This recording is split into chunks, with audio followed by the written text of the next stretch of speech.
அமைச்சர் அன்பில் மகேஷ் கலந்து கொண்ட நிகழ்வின் போது போலீசாருக்கும் செய்தியாளர்களுக்கும் இடையே வாக்குவாதமானது ஏற்பட்டிருக்கிறது.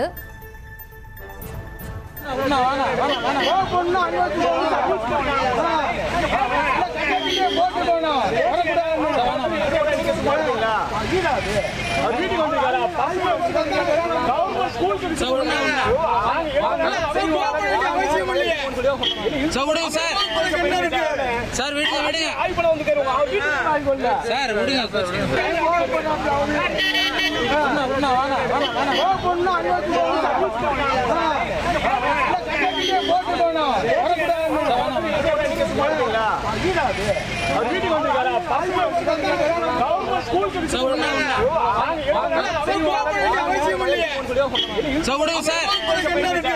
சார் வீட்டுல விடுங்க